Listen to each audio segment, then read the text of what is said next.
Welcome to this short video on most commonly misused words in procurement and particularly public procurement. We're going to talk about how the words are used and what they actually mean. There are actually many words which are misused in procurement, but the ones we're going to cover today are authority, benchmarking, cost, KPI and tender. I'm Ren Reynolds at the Cabinet Office. I was commercial lead for G-Cloud, which is the government's most successful technology framework. I was involved in the development of the DOS framework. I created the BBC's Agile and testing frameworks, and I've consulted for the Home Office, Foreign Office, local councils, and industry. I run Buying Machine, a procurement consultancy, and You Say Tomato, an agile consultancy. Authority is one of those curious public procurement terms. It's the organization that sets up a public contract or a framework.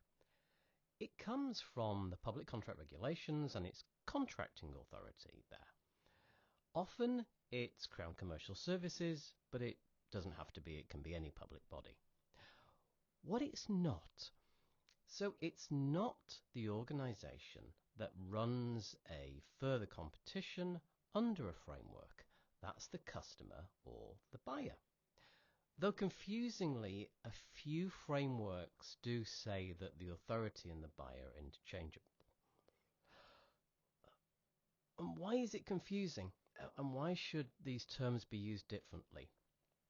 So generally, a supplier has different obligations to the authority than it has to the buyer. To the authority, it has obligations about reporting on the framework, acting correctly under the framework, etc., but not actually delivering anything to them. Whereas with the buyer, the obligation is to deliver the services or goods that they've been contracted for. So why is it used for the buyers or the customer? So I think there are two reasons for this. One, to be frank, people who do the buying often don't read the whole of a framework. They're used to constructing frameworks or contracts themselves, so their default assumption is that they are the authority, when in fact they're not. The other thing is, and this is a very personal view, I think public sector buyers just like using the word. The thing with public sector buying is that often the buyers in the organisation have very, very little power. They're sort of the bottom of the food chain, the last people to hear about things which need to be done. And I think authority gives them back some sense of that power. So I think they like using it. But it should be used correctly so that you know whether somebody is talking as the authority, as the buyer, and what the obligations are with them. Benchmarking. This is a term, and actually a procedure or process, which is in many contracts, public contracts and private commercial contracts. It's a formal process of comparing the contract costs against industry norms. It's almost always conducted by an independent third party. It's generally paid for by both the buyer and the supplier, 50% each. It takes months to do, often, and often the supplier is compelled to change its pricing based on the findings. So if it's found that the pricing is 10% above market values, the supplier has to bring its prices down or come up with some justification as to why it doesn't. The process is often jointly going through selecting industries and features of industries, so a basket of comparisons can be brought together and then some statistical analysis on that.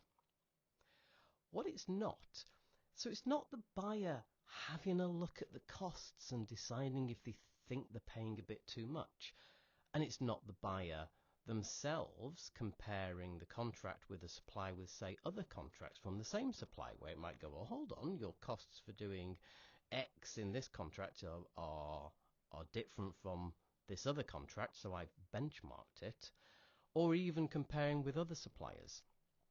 It's very much the formal process. So if you're on either side and you talk about doing some benchmarking of the contract, you need to look at the contract and see what it says, because you might be committing yourself to a very, very detailed and long-winded process. I've only ever done this on contracts which have been in the hundreds of millions. Costs are how much the supplier spends to deliver the services. Usually a contract will split out costs and it will say what legitimately a supplier can spend or counter-spend in the performance of the contract. That'll include a whole range of things, including staff salaries, potentially expenses for their cars, computer equipment that they might require. And cost is often used to determine supplier profit. The difference between price and cost is profit. Basically, usually a contract will go into a little more detail about how that difference is worked out. And some contracts in the public sector cap profit at a certain percentage. So it's very important to understand precisely what sits in costs and precisely what sits in price. So moving on to that. Cost is not price. So you'll often hear people say, oh, the cost of the contract is X. And usually they actually mean the price of the contract, or as it's often formally stated within the contract, the charges. So you'll see contract charges or contract call-off charges, and those terms are always capitalized. KPI, or Key Performance Indicator. This is actually an entire topic. It's an entire school of thought. I've got whole books on this topic. So I'm just going to touch the surface here and talk about its general misuse.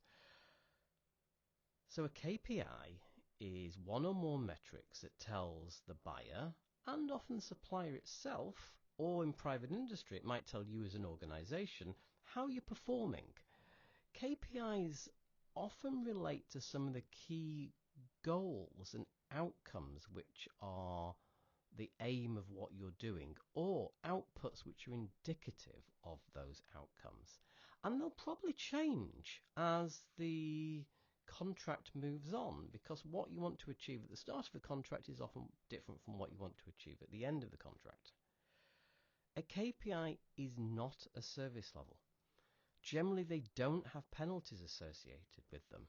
Though again, confusingly, some contracts do use KPI and SLA completely interchangeably, whereas I think it's best practice to keep these things quite separate because they have different purposes. Again, I'm going to do a whole presentation on KPIs, SLAs, how to construct SLAs, both simple SLAs and very complicated meta SLAs, which are sometimes used, and the values of doing different types of SLA structures. A tender is a potential provider's response to some form of invitation to tender, or ITT. Usually the tender forms part of the final contract if that potential provider becomes the supplier. Tender is not the whole process, and it's not the invitation to tender, but you will often hear the phrase, oh, we are doing a tender. Actually, you're not. You're doing a procurement process which involves an invitation to tender where you will receive one or more tenders from suppliers. Thanks for listening. Those are my top 5 terms which I hear misused in public procurement and private procurement too, for the ones which are more general. For more advice and guidance, contact us on info@USATomato. We support both buyers and sellers for public sector contracts and private contracts. USATomato and Buying Machine, our 2 sister companies, are on DOS 5 and G-Cloud 12. So if you're a supplier who's interested in bidding for government work, whether you're on one of those frameworks and you'd like to bid together, or you're not on one of those frameworks and you'd like to come to a subcontracting arrangement, contact us today.